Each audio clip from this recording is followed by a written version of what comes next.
नमस्कार दोस्तों, स्वागत है आप सबका आपके अपने YouTube channel meditation and knowledge by KC में। आज मैं फिर आपके लिए एक वीडियो लेके आ गया हूँ जो कक्षा 12वीं के राजनीति विज्ञान 2021 में जो राजनीति विज्ञान आएगा उस किस प्रकार से आएगा, पेपर कैसा होगा तथा उसके लिए जो बोर्ड द्वारा मॉडल क्वेश्चन हैं वो मैं आपके लिए लेके आ गया हूँ। देख सकते हैं राजनीति विज्ञान 2021 में भी ऐसे ही पेपर आएगा। तो आज शुरू करते हैं। पहले आप देख ले उच्च माध्यमिक परीक्षा प्रश्न पत्र 2021। ठीक है, प्रूफ बता दिया आपको। वीडियो शुरू करने से पहले आपसे रिक्वेस्ट है कि हमारे चैनल को लाइक शेयर सब्सक्राइब कीजिए तथा जो भी नए बेल आइकन को दबा दीजिए, जिससे हमारा जो भी वीडियो अपलोड होगा आपके तक तुरंत पहुंच जाएगा। हमने 10वीं और 12वीं के जो भी जितने भी विषय हैं सारे विषयों के पेपर बना दिए, क्वेश्चन पेपर हैं जो इम्पोर्टेंट क्वेश्चन है उसके वीडियो बना दिए हैं, तो आप जाके हमारे चैनल पर देख सकते हैं। तो शुरू करते हैं आज का पेपर। ये सामान्य निर्देश तो आपको पता ही होंगी, वैसे आपने 10वीं की परीक्षा दी थी, आपको पता ही होंगी। प्रश्नों की संख्या, अंक, कुल अंक, बार। ठीक है, शुरू करते हैं राजनीति विज्ञान आज का मुख्य पेपर। राजनीति विज्ञान खंड सेक्शन ए, प्रश्न संख्या 1 है। नीचे दिए गए बहुचयनात्मक प्रश्नों के उत्तर पुस्तिका में लिखें। पहला प्रश्न है, इनके प्रश्न आपको उत्तर पुस्तिका में लिखने हैं। पहला प्रश्न है, भारत की व्यवस्थापिका को कहा जाता है, मतलब भारत की व्यवस्थापिका को क्या कहा जाता है? और इसका सही आंसर है ख, भारत की व्यवस्थापिका को संसद कहा जाता है, जिसमें लोकसभा और राज्यसभा सम्मिलित होते हैं। हिंदी वालों के हिंदी में, इंग्लिश वालों के इंग्लिश में भी है, नीचे देखेंगे। दूसरा है, भारत सरकार के संविधान का कौन सा अनुच्छेद अंतर्राज्यीय परिषद का प्रावधान करता है? तो यह भर देना आपके पॉलिटिकल में। तीसरा प्रश्न है, संसद में धन विधेयक सर्वप्रथम किस सदन में प्रस्तुत होता है? जो धन विधेयक होता है किस सभा में होता था ये बता देता हूँ एक बार मैं आपको। ये लोकसभा में होता है, ये आप याद रखना, इंपॉर्टेंट प्रश्न है बाहरी बोर्ड के लिए और आगे कंपटीशन एग्जाम के लिए भी। जब कभी भी धन विधेयक आएगा वो सबसे पहले लोकसभा में आएगा। चौथा प्रश्न है, शांतिपूर्ण सह अस्तित्व का भावार्थ क्या है? मैं आपको सभी प्रश्नों का उत्तर नहीं बताऊंगा, क्योंकि यदि मैंने बता दी तो वीडियो बहुत लंबा हो जाएगा, बहुत बड़ा हो जाएगा। प्रश्न बहुत ईजी, आप इसको देख लेना एक बार और इसके सबके उत्तर आपको आपकी पासबुक में और किताब में मिल जाएंगे। संयुक्त राष्ट्र संघ की सुरक्षा परिषद के स्थायी सदस्यों की संख्या क्या है? 5वां प्रश्न था। छठा प्रश्न है, किस विचारक ने राजनीतिक संस्कृति को कार्य के प्रति अभिमुखीकरण कहा है? किस विचारक ने ये कहा है? 7वां प्रश्न है, संघ सूची के विषयों पर कानून बनाने का अधिकार क्या है? तो इसका एक बार मैं आपको बता देता हूँ, कोई बात नहीं। तो संघ सूची के विषयों पर कानून बनाने का अधिकार केंद्र सरकार को है। जैसे आपको पता है ये सूचियाँ 3 तरह की होती है, संघ सूची, राज्य सूची, समवर्ती सूची। ठीक है। 8वां प्रश्न है, वितरणात्मक न्याय की अवधारणा के प्रतिपादक हैं। तो इसका आंसर आपको लिखना है, जो वितरणात्मक न्याय है उसकी अवधारणा के प्रतिपादक कौन है, अर्थात इसका प्रतिपादन किसने किया। 9वां प्रश्न है, विश्नोई समाज के पर्यावरण संरक्षण हेतु बलिदान की घटना किस गांव में हुई? ये मोस्ट इम्पोर्टेंट प्रश्न है और राजस्थान जीके का भी मोस्ट इम्पोर्टेंट प्रश्न है। इसका सही आंसर होगा आंसर ग, खेजड़ली गांव में। 10वां प्रश्न है, लोकतांत्रिक व्यवस्था का प्राण तत्व है। तो इसका सही आंसर आप भर देना। 4 ऑप्शन है आपके सामने, इनमें से जो भी सही होगा वो आप भर देना। प्रश्न संख्या 2 से 8 तक के उत्तर एक शब्द में एक पंक्ति में दें। प्रश्न संख्या 2 है, आर्थिक न्याय का प्रमुख उद्देश्य क्या है? जो आर्थिक न्याय है उसका मुख्य उद्देश्य क्या है? प्रत्येक प्रश्न आप देख सकते हैं, प्रत्येक प्रश्न 1 नंबर का है। तीसरा प्रश्न है, विद्यार्थी का राजनीतिक समाजीकरण किस संस्था में होता है?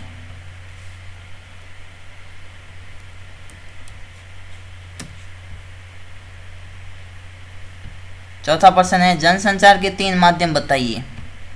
जनसंचार के अनेक माध्यम है, उनमें से आपको सिर्फ 3 बताने, जैसे मीडिया हुई, सोशल मीडिया वगैरह। 5वां प्रश्न है, राजनीति विज्ञान को शक्ति का विज्ञान कौन सा विद्वान मानता है? अर्थात किस विद्वान ने राजनीति विज्ञान को शक्ति का विज्ञान कहा है? 6वां प्रश्न है, द वेब ऑफ गवर्नमेंट पुस्तक किस लेखक की रचना है? 7वां प्रश्न है, भारतीय संविधान के निर्माण में कितना समय लगा? था जो भारत का संविधान बना था उसको बनने में कितना समय लगा? बता दूं तो वह कोई बात नहीं, मोस्ट इम्पोर्टेंट क्वेश्चन है तो बता देता हूँ। तो इसको बनने में 2 वर्ष 11 माह 18 दिन लगे थे। 2 वर्ष 11 माह 18 दिन, सॉरी 2 वर्ष 11 माह 17 दिन लगे थे।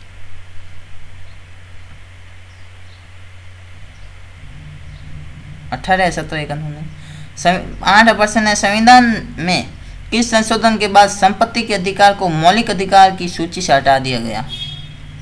तो कौन सा संशोधन था जिसके द्वारा मौलिक अधिकार को, संपत्ति के अधिकार को मौलिक अधिकार की सूची से हटा दिया गया? अब ये नीति निर्देशक तत्वों में संपत्ति का अधिकार। तो ये आप देख सकते हैं 44वां संविधान संशोधन था, उसके द्वारा हटा दिया गया। प्रश्न संख्या 9 से 11 तक के दिए गए रिक्त स्थान का उत्तर पुस्तिका में लिखें। ये 3 प्रश्न है, इन तीनों में रिक्त स्थान भरने हैं आपको। पहला है, राष्ट्रपति राज्यसभा में खाली स्थान रिक्त स्थान है कितने सदस्यों को मनोनीत करता है? तो इसका सही आंसर होगा 12 सदस्यों को। 10वां प्रश्न है, अंतर्राष्ट्रीय न्यायालय का मुख्यालय कहाँ है? तो अंतर्राष्ट्रीय न्यायालय इसका मुख्यालय जहाँ पर है उसको आपको सही आंसर भरना है। प्रश्न संख्या 11 है, बांग्लादेश को किस वर्ष में स्वतंत्रता मिली? अर्थात बांग्लादेश को स्वतंत्रता किस साल मिली थी वो आपको भरना है।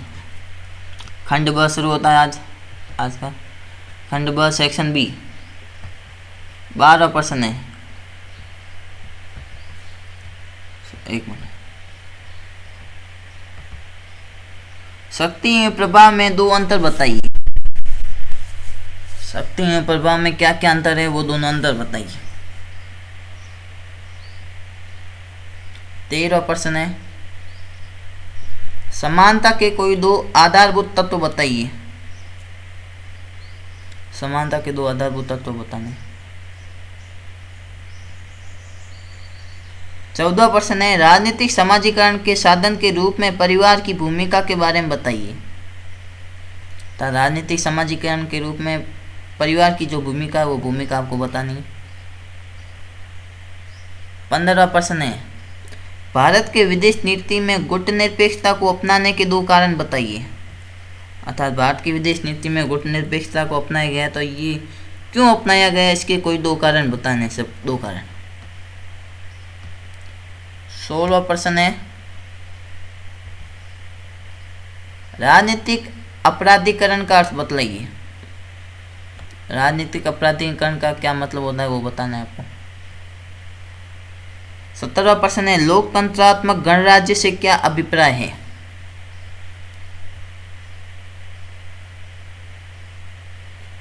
18वां प्रश्न है, एकल नागरिकता क्या है। एकल नागरिकता क्या होती है? भारत में कौन सी नागरिकता है, कमेंट करके बताएं। एकल नागरिकता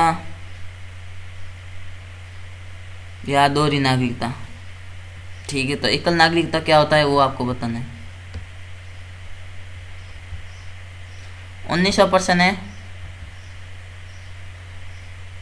राजनीतिक सहभागिता को बढ़ाने के लिए कोई 2 सुझाव दीजिए। आपके अनुसार कोई ऐसे 2 सुझाव बताइए जिससे राजनीतिक सहभागिता को बढ़ावा मिलेगा।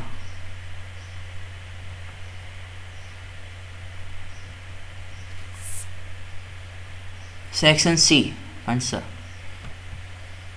प्रत्येक प्रश्न 4 अंक का है। 20वां प्रश्न है, स्वतंत्रता के किन्हीं 4 प्रकारों की विवेचना कीजिए। स्वतंत्रता के 4 प्रकार बताने आपको, मतलब 4 प्रकारों की विवेचना करनी है। इसके अथवा में भी है, अरस्तु के न्याय संबंधी विचार की विवेचना कीजिए। अरस्तु के न्याय संबंधी विचार थे, जो विचार थे उनकी विवेचना करनी है आपको। 21वां प्रश्न है, क्वेश्चन है, राजनीतिक संस्कृति के निर्धारक तत्वों की विवेचना कीजिए। जो राजनीतिक संस्कृति के निर्धारक तत्व हैं उनकी आपको विवेचना करनी है। या फिर इसके अथवा में भी है,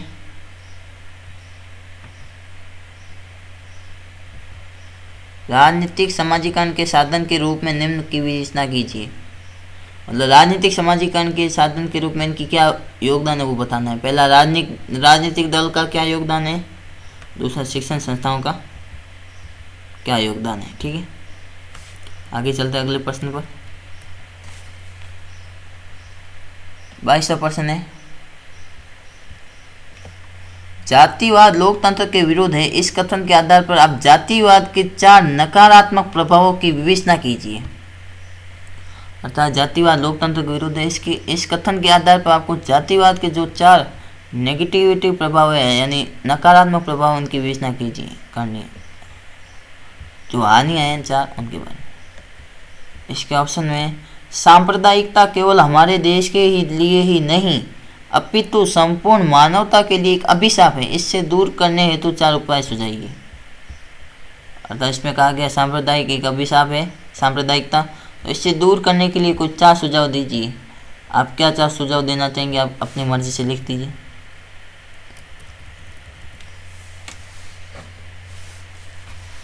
23वां प्रश्न है, आपके मत अनुसार गठबंधन की राजनीति के 4 लाभों का उल्लेख कीजिए। इसमें क्या कहा है, आपके मत अनुसार, मतलब आपके अनुसार जो गठबंधन की राजनीति है उसके 4 लाभ बताइए। गठबंधन की राजनीति यानी 2 या 2 से अधिक पार्टियां मिलकर गठबंधन कर लेती, आप देखते हैं हर साल। ये नहीं आता तो इसके अथवा में प्रश्न है, आतंकवादी घटना के अत्यधिक मीडिया कवरेज के कोई 4 दुष्प्रभाव बताइए। तो आतंकवादी घटना के मीडिया कवरेज है उसके 4 दुष्प्रभाव, 4 हानियां बतानी आपको। खंड 6 सेक्शन सी। 24वां प्रश्न है,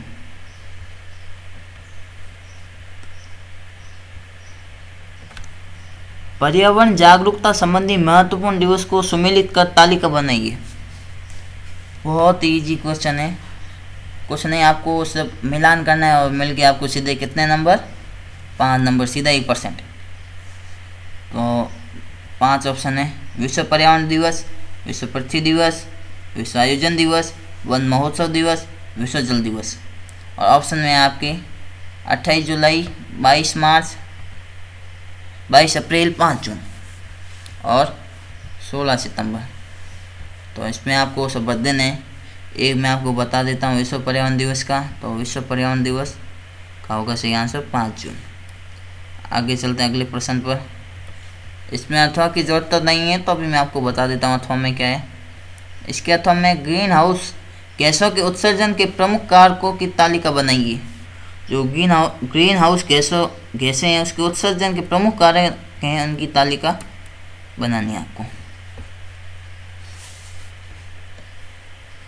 25वां प्रश्न है, भारतीय संविधान की संघीय एवं एकात्मक विशेषताओं की तुलनात्मक तालिका बनाइए। जो भारतीय संविधान की संघीय एकात्मक विशेषताएं हैं उसकी तुलनात्मक तालिका बनानी है। इसके अथवा में प्रश्न है,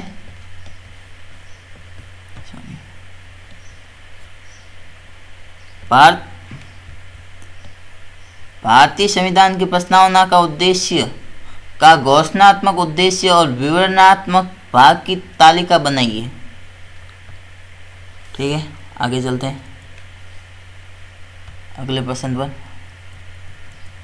6 नंबर के प्रश्न है, देख सकते हैं आप, मुख्य भाग यही है। 26वां प्रश्न है, नीति आयोग के गठन एवं उद्देश्य की विवेचना कीजिए। जो नीति आयोग होता है जो देश के लिए नीतियाँ बनाता है, पहले इसके लिए योजना आयोग था, उसका नाम 2014 में बदल कर नीति आयोग रख दिया गया। तो ये जो इसके गठन एवं उद्देश्य की विवेचना करनी है, इसका गठन किस प्रकार होता है तथा इसके उद्देश्य क्या होता है, ये नहीं आता तो अथवा में एक और प्रश्न है। भारत के संदर्भ में आर्थिक और सामाजिक न्याय पर टिप्पणी कीजिए। टिप्पणी, आर्थिक और सामाजिक न्याय के संबंध में टिप्पणी करनी। 27 प्रश्न है, संसद के निम्न कार्यों की विवेचना कीजिए। संविधान संशोधन और कार्यपालिका पर नियंत्रण। संसद के दोनों कार्यों की विवेचना करनी, 3-3 नंबर के दोनों है। संविधान संशोधन, जैसे संविधान संशोधन 3 प्रकार से करती है, सामान्य बहुमत, विशेष बहुमत ने, ठीक है। कार्यपालिका पर नियंत्रण किस प्रकार रखती है अपने, तो वो भी आपको बताना है। ये नहीं आता तो ऑप्शन में एक प्रश्न और है अथवा में।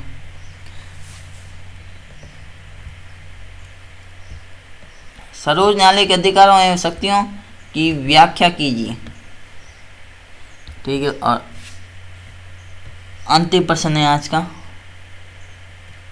28वां प्रश्न,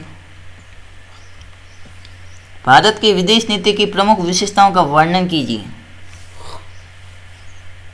जो भारत की विदेश नीति है उसकी प्रमुख विशेषताएं क्या क्या है उसका वर्णन करना है आपको। और ये नहीं आता तो ऑप्शन में एक और प्रश्न है, संयुक्त राष्ट्र संघ की स्थापना के मुख्य उद्देश्य है उसकी वर्तमान प्रासंगिकता पर प्रकाश डालिए। तो वीडियो आज यहीं पर ख़त्म समाप्त करते हैं। अब मिलेंगे अगले वीडियो में। वीडियो ख़त्म करने से पहले एक रिक्वेस्ट है, हमारे चैनल को सब्सक्राइब, शेयर एवं लाइक कीजिए तथा बेल आइकन को दबा दीजिए तथा ये वीडियो आपको कैसा लगा तो कमेंट करके भी हमें ज़रूर बताएं।